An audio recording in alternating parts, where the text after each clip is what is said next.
When you're scrolling through your news feed, you're bound to see headlines claiming property prices are either rising rapidly or dropping like a stone. In this episode, we're going to help you deconstruct these so you can work out what's really going on. Welcome to Your First Home Buyer Guide, the podcast for first home buyers who want to get it right. I'm Meighan and that was Veronica. We're both buyer's agents and probably old enough to be your mums. But that's a good thing because between us, we've got over 40 years experience and we are going to share with you bucket loads of stories about avoidable mistakes. Together, we're going to make sure that you get unbiased and real information that you can rely on so you can get where you want to be without missing a step. Now, we've got loads of great tips for you in this episode, and if you'd like more useful tools, head over to the website homebuyeracademy.com.au.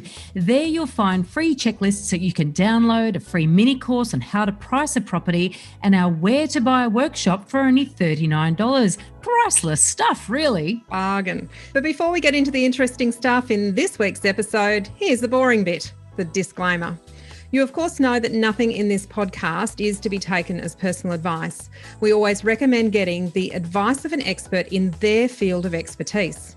Now, we've done our very best to ensure that the content is correct at the time of recording, but things change. So check with the relevant government authority or your advisors to get the most up-to-date information.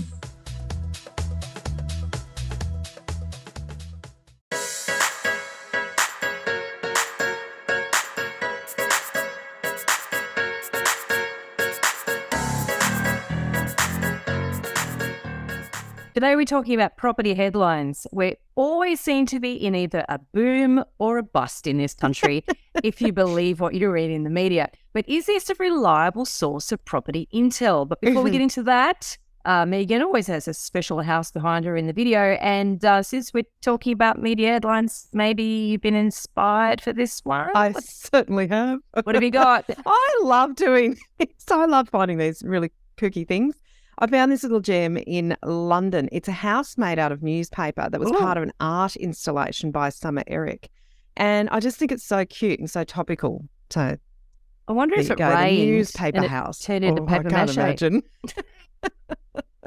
You'd hope that there's some really good setting that they did to make sure the paper was protected. Oh, God. So in preparation for this episode, because, you know, we're always banging on about how you can't rely on headlines and we're going to go into why and how to interrogate the headline, I guess, and make sense of it. And everyone's talking about headlines. Everyone's talking about ChatGPT at the moment, right? They are, aren't they? It's just come out of nowhere. It has, but it's been fun because I've put in a lot of property-related questions. I've been horrified by the answers because the reality is that it just has to trawl through the internet. If there's shit in the internet, that thing is going to reproduce shit in a very credible and grammatically correct manner. But in response to my question... I remember when I first did computer studies. So this is back when computers were very new, so 1990. Oh, the dark ages. 92. And there was this concept of GIGO, garbage in, garbage out. And it just... Sorry, I just had to say, it really reminds me of what we're talking about right now. It is. And so I've been horrified because I was thinking, oh, great, I might get some inspiration for some of these episodes. You know, I can, what should we be talking about? And honestly, some of the stuff is just like, oh, do not put a property question to ChatGPT and expect a reliable answer.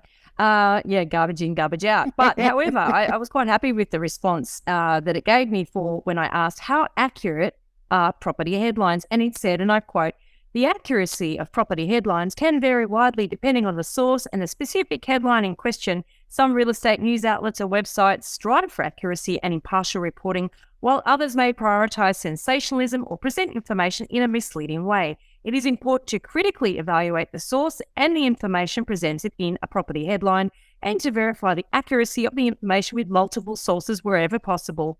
Isn't that just sitting perfect? On the fence? But it's perfect. It's exactly It's right. Perfect. The problem is, how do you tell which, what we're reading is often fed to us, and it's fed to us in social media and through algorithms based on what we're looking at and what we're searching. So we're not even always in control of what gets fed to us. That's the true. reliability of the information that comes through is largely dependent on what you've been searching on and looking at. Well, that's true, but also what's fed to the news source. And so the actual news outlet is fed information also differently to our algorithms that determines what we see in our news feed if we're looking online. And so where are they getting their information from, which we will go into here because that's important for you to understand and sort of pull that apart.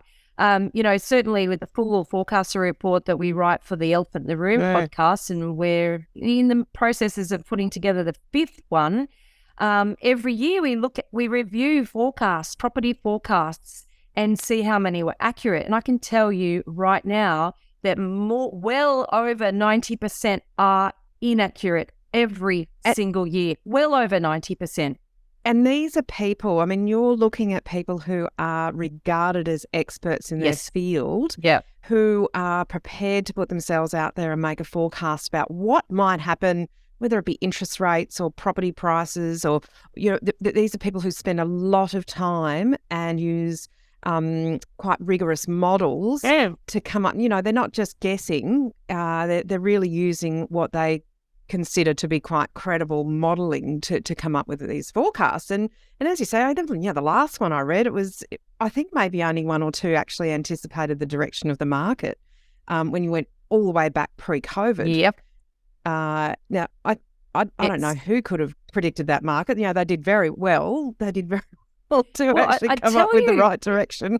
I tell you what's interesting, and I actually think I've got a book in me on this, because a lot of these economists, what they're using is all these models, and they're using established inputs, right? And what they're not inputting is human behaviour. And particularly when you look at COVID, what basically generated the boom that happened after COVID was humans behaving in certain ways, humans reacting to being cooped up, humans who've had these pent-up desires to see a tree change, and then the opportunity comes out through working from home, humans reacting to circumstances we'd never had before, whereas all the models, none of those anticipated any of that stuff, so this is, that's just one glaring hole. But let's get into, really helping you deconstruct these headlines so you don't freak out when you see prices rising or falling, because if you own a property, you freak out when they fall. If you're trying to buy a property, you freak out when they're rising. Human nature, isn't it? When you're looking for a property, you want things to slow down. The moment you own it, you want things to speed up and for that price to go up. That is just human nature. So, I thought what we would do, Veronica, is I Googled, we're in just the start of February 2023, I Googled Brisbane house prices. So just that term, Brisbane house prices, because I wanted to see, I know there's a dramatic shift in what's happening, but there's a lot that underlies what's going on that isn't part of the headline. So let's have a look at the headlines. Yeah. This is hilarious to me.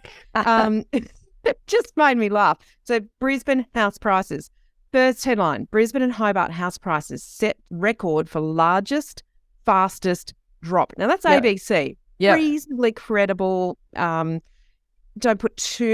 layer too much emotion, but that's a fairly big call. The second one, record fall for Brisbane property values as market reacts to interest rate rises. Record fall for Brisbane property values as market reacts. That's the third one. Property prices are falling. Don't freak out or get excited.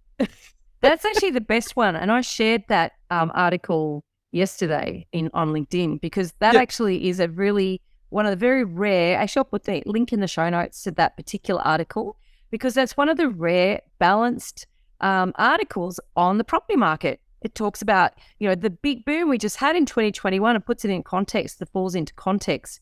And I thought that was of all of them, an anomaly. But you're absolutely right. And sorry, go on. And in this one, Brisbane house prices plummet at astonishing rate. There's a lot of data that they're using when you actually go into the article, but this is clickbait at its best. Yeah. And look, I tell you, I know exactly where all that came from. All of that came because CoreLogic releases their monthly indices on the first of the month. Then that all goes out in press releases. Then you get all these headlines. And the reality is that Brisbane had, I think from memory, of all the capital cities, the biggest gain in 2021. Yep. And also it's one of the last capital cities to actually record a fall. So all of a sudden it started falling, whereas Sydney and Melbourne's topped the headlines for the last year because they're the first to fall, They came off a bit. Yeah. Yeah, and now Brisbane's finally started following the same pathway. And so it happens to hit the headlines because its monthly fall in prices, according to CoreLogic, was bigger than Sydney and Melbourne. So it's catastrophic. It's terrible. But the reality is it had the biggest growth.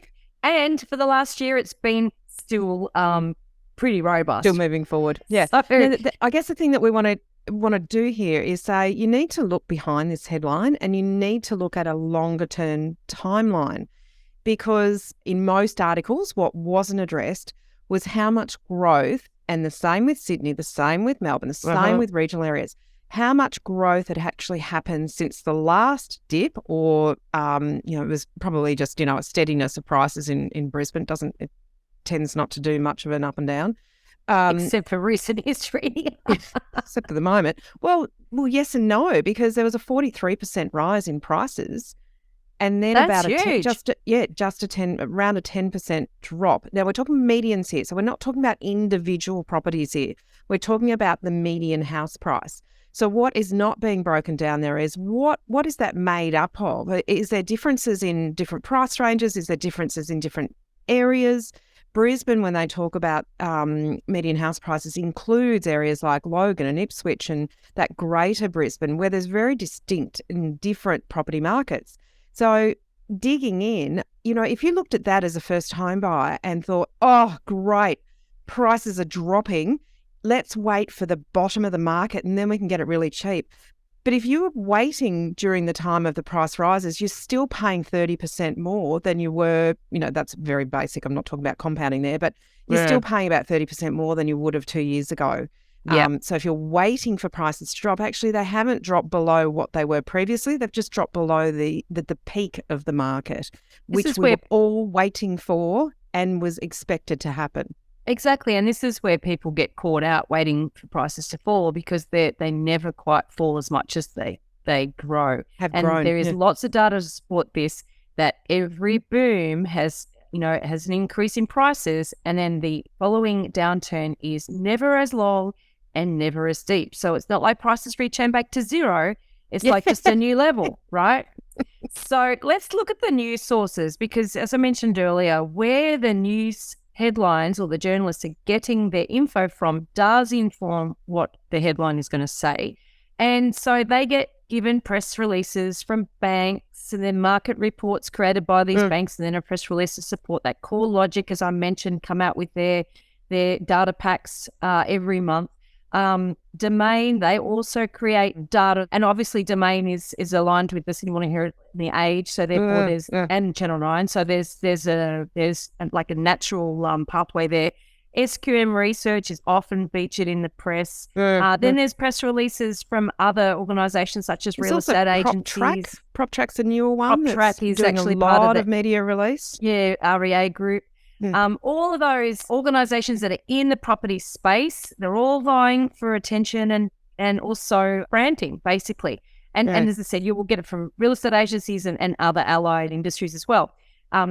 Editors also say to their, in the newsroom, go, right, go and find the 10 suburbs where prices have fallen the most or risen the most. So they know that top 10 lists and top 5 lists will get people clicking on stories. So it's driven by what they know people respond to, as well as this constant source of press releases and new data and et cetera, et cetera, et cetera. And some journalists are property specialists and do a decent job of interpreting and researching before they write their articles, whereas others just simply regurgitate. Yeah, and they just take what is going to be the most attractive to the editor and turn that into what they think is the most newsworthy or readable story. And the robustness that goes into the research behind that. There's not an awful lot of it with some of the journalists that put out, particularly the online journalists that put things out. And then you've got others like Elizabeth Tilley, who is really well entrenched in the property industry. And she can write some really great stuff that's well researched. And Mackenzie Scott, another one. So there's some really interesting property expert journalists out there in the marketplace that put some good stuff out, but just be careful. Remember, sometimes what comes out in the media is also what someone has presented to them as a newsworthy story. Yeah. And that may not have any credibility. It may not be based on anything except someone's opinion.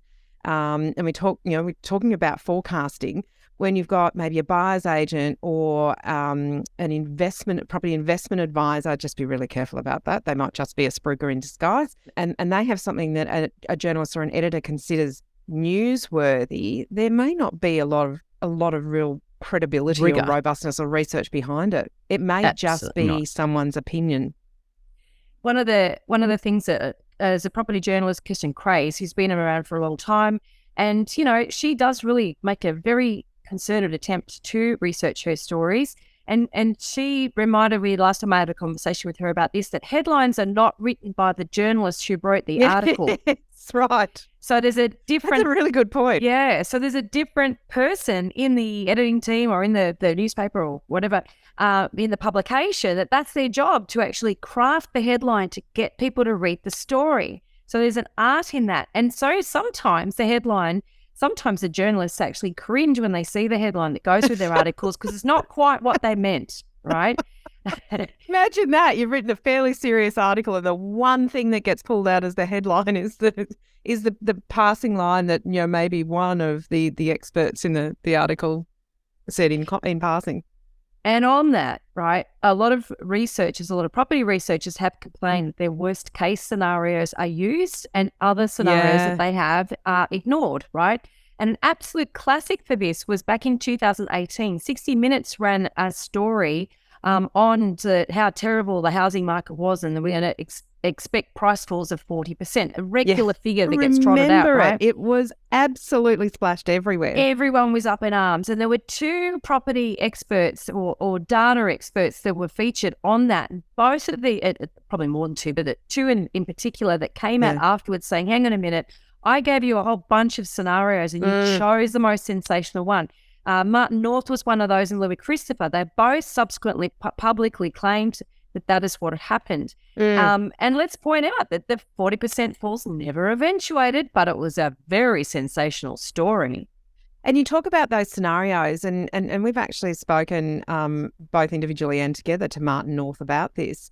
There are a whole heap of scenarios that he put together that involve things like, if interest rates do this and the labour market does this and the supply of this particular type of property, there's over-construction and oversupply. So there was all these different scenarios. That was the worst case scenario if all of those things happened badly together. If he had three other scenarios that they ignored. Other scenarios and they did not report it. So, and the worst scenario did not come about. And I think he said, I can't remember, I don't want to put words in his mouth, but something like it was the lowest probability as well. Yeah. So it's the lowest probability of being of possibility, but that's the one that's much more sensational. So that's why you've got to be and more everyone discerning. Tuned into it because anyone who owned a property was freaking out. Oh my God, do it. We're going to talk about, the fear of getting out of the market in another episode. But if you owned, you were like, oh, do I need to sell? And if you hadn't purchased and you were in the mindset of I want to buy, like when is this going to happen? Am I going to delay my purchasing decision until it falls 40%? Yeah. And why would you buy now if you thought prices are going to fall 40%? Like you'd go, oh wait, I'm not going to rush it in. And then they didn't. And then they started taking off again in 2019 and people were left behind. Yeah. So basing your decisions on these headlines is fraught with danger. Even the RBA governor has claimed that the detail isn't reported. Okay, so he was quoted that interest rates wouldn't rise until 2024, and he did say that. But the report that he released also gave a bunch of conditions that needed to remain in place for that to happen. And did anybody bother to read that? I'll confess, I didn't read it. No, no, and I didn't either. I've read the articles, so I went below the headline. I read the articles. Wow. But I do get their media releases directly from them. I'm subscribed to their media releases, so I do get them. But I actually didn't go back and read the full article myself. So I was actually guilty, as someone who is immersed in this world, of not going below that higher level what was reported and what wasn't. Because it's as much what is included as what is not included that can sway you in one direction or another and influence your behaviour. Well, it's also that because he has a high degree of credibility, you know, and he doesn't actually say much, really, you know. So you think, oh, wow, well, I'm got confidence in that. And so there's a lot of, I guess, human behaviour that goes on with why we're more likely to fall for that. Because you and I will both be, you know, very critical of all these forecasts. But when you get the RBA governor coming out saying something like that and it's reported, you take it as read. And I think that's a very, very good, I guess they learnt some lessons in terms of what they will allow to be reported. Yeah. But also we need to learn some lessons as consumers of the media to understand that we're only getting a soundbite. Yeah. Yeah. And it's chosen for its most effective impact on the reader. And then talking about human behaviour, you got confirmation bias. Like, you know, we want that to be true. We wanted the interest rates to be low. We, as owners, we wanted them to be low. As buyers, we wanted them to be low because when they rise, we either pay more money or we can borrow less money. Yeah. And it feels like you're paying more for nothing extra, for nothing else. You know what I mean? Like I was able to have my mortgage was cheap before and now it's expensive. You know, like it feels like I'm getting ripped off. But then I do cast my mind back 10 years ago and it was, you know, it was higher then too. 9%. Yeah. And top 10 lists. I mean, they're a particular bugbear of mine. They are useless. But geez, people love them. I know. Absolutely love them. And if you've, you know, in your business, when you're talking to a marketing expert or a PR firm trying to get some traction out in the media, they love them. People love top 5, top 3, top 8. You know, an odd number often is quite attractive because it looks like you've thought about it. Even though 10's not odd. But they're like, you know, and there's tables, they're like sort of nice rounded numbers. But, you know, they're useless, firstly because they're past tense. So when you hear, oh, these are the suburbs that prices have gone up the most or gone down the most, it's already happened, right? So recency bias makes us think that that's going to continue happening perhaps. So maybe we go and act on that. But the reality is it's past tense, so it's useless. The horse is already bolted. But secondly, because often suburbs with big anomalies in the data make those lists. There is one suburb literally next door to where my office is. It's called Birchgrove. It's a very, very small suburb. It has little workers' cottages at one end of the spectrum and huge multi-millionaire, $1 million mansions, waterfronts at the other end of the spectrum. So you've got such a wide distribution of property types, you know, when you look at that. So it doesn't take much and a small data set as well. So you've got very low sales, you've got very wide price distribution. It doesn't take much for the median to swing up and swing down, and it nearly always makes those lists because of that. It has these massive swings, and it goes, oh, prices have risen 120%, you know, in Birchgrove. And let's break that down because this is really important because when we're looking at massive price swings, what doesn't get talked about is the distribution of prices. So median house price is really the middle price of the sales set for that reporting period. So if you've got, let's talk about Birchgrove. Wow. If you've got 4 properties that sell between 8 and 10 million in the data set period, and eight workers' cottages that, you know, are at the lower end, and then in the next period there's 12 workers' cottages and only 2, you know, maybe a $6 million and a $5 million, just because there weren't many of those for sale in that data period, that actually can lead to a dramatic drop in the median house price as reported because of the data set has changed so significantly. So that then is not, prices haven't dropped. There's just such a big difference in the prices of the properties that were available for sale during that period and turned over, transactions. Well, it's the type of property that's sold that has changed. That has changed as opposed to the price. The prices, And the only way to dig into that is resale of properties that haven't improved over a period of time. And you and I are big fans of doing this when we're trying to look at actual changes.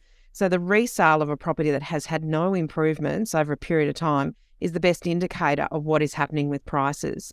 So that might be quite a long period of time between the sale of these. It might be a short period of time, but they're the best indicators. And I don't think there was someone who was doing a bid on resale of unimproved properties for a period of time. They're very hard to track. Kent Lardner was doing some work on that. Yeah. And in America, for instance, they've actually got the property data in America is a bit more robust because you think about it's 330 million people over there. They've got so many more dwellings. We've got 26 million in this country, and we've got 10 million dwellings. And there's such a wide disparity. So we don't have the volumes of very similar types of properties selling to make any of this data robust enough to be reliable. And so, and this is the thing that, you know, all of these lists, honestly, just train yourself not to read them because they're garbage. Or use them as what they are, the clickbait. And if you want to actually look in and find out a little bit more, go and find some reliable sourced information. So they're designed to get eyeballs, not impart knowledge. And then there's the concept of jawboning. And I went back. Tell us about this. I went back to ChatGPT for a definition because I just You're thought, loving that, aren't you? Why would I write We've something? gone from Wikipedia to chat. If I can get a definition for, I know what it means, but then it saves me having to write it, right? And if I read it, and go, yep, that's correct. I'll use it. So this is, I'm going to just take this from there. Jawboning is a term used to describe a form of informal influence or persuasion used by central banks, governments, or other influential entities. It refers to the use of public statements, speeches, or comments to influence economic or financial outcomes without using formal policy tools. So the purpose of jawboning is to signal future policy intentions, guide expectations, or to indirectly affect the behaviour of market participants. And what we do, I have a firm belief that the RBA, to a degree, uses jawboning before they actually start to move interest rates. So whilst we talked earlier about Philip Rowe being quoted as saying, interest rates were not going to rise until 2024. If you think back to the media headlines at the end of 2021, whilst prices were still rising, quite a lot of negativity was entering into the headlines. And so they've got no evidence because at that point prices are still rising. So what this is jawboning is the idea of using those headlines, using press releases to start seeding different narrative to try to get people to change their behaviour, to try to get you to stop spending before they actually change interest rates. Because changing interest rates has impacts in the broader economy, not just in housing, right? So they've got to be mindful of the whole big picture. And so quite often if they can get consumers to sort of, you know, tighten up their belts and stop opening their wallets, and they can do it in a different way, and that's what jawboning is trying to influence behaviour without actually changing policy. So And it's often a hard to precursor. pick. Yeah, it's hard to pick when it's happening, although sometimes you go, that's not really reflective of what's actually happening in the marketplace. But you can certainly sometimes look back and see, oh, they were trying to get us ready for something, or they were trying to get us to change so they didn't have to implement a monetary policy that had far-reaching effects. And you know, in the case that you're talking about, that negative reporting started around the second half of 2021, but the market didn't peak until January 2022. And that was Certainly in Sydney. And Brisbane even later. It still ran for some time after that. And Adelaide is still going. Adelaide's still running at a fast pace. Actually, I think they've just experienced their first tiny fall, but it's been growing through 2022. Well, almost everything else was slowing, was falling or slowing down at least. Yeah. So the media's got its own agenda of getting us to click on articles so they can sell advertising. Really, that's what the media's job is. It's not in some cases to inform us. Yeah, share what's out there, but they're alive and kicking and profitable businesses because they sell advertising space. And those supplying the media with stories have their own agendas too. We talked about that. Understanding who is it that's making these comments? Where has their information come from? Someone that goes in there with 2 or 3 years experience and provides expert market commentary is not someone that you want to base your purchasing decisions on. They're not. They don't have the depth of experience. They haven't been through enough market cycles to understand those little tiny changes and interpret what those changes mean. And who are they talking about? if they have only a limited years of experience. Well, the problem is anyone can claim to be a property expert in this country. So Sure that can. is quite a disastrous setup. And also most media headlines are talking about macro markets, right? They talk all of Sydney, all of Perth, all of a regional market. In fact, the regional markets went up the most in 2021. Yeah. All of Australia. There is no Australian property market. There are hundreds, if not thousands, of micro markets that all behave differently. And we have to remember this and never base our decisions on media reporting, and definitely not to regurgitate the headlines. Don't regurgitate headlines when you're at a barbecue. Well, you won't, but if somebody else does and you listen to this podcast, you can blow their silliness apart and actually bring some critical thinking into the conversation. In this episode, we've covered a very small part of our 10-step online course for first-time buyers. If you would like to learn more about the process and how to buy without making a mistake, then head over to our website, www.homebuyeracademy.com.au. Don't forget to subscribe to the podcast so you won't miss an episode. And if you like what you've heard today, please give us an iTunes review. 5 stars would be wonderful. It will help others find us as well.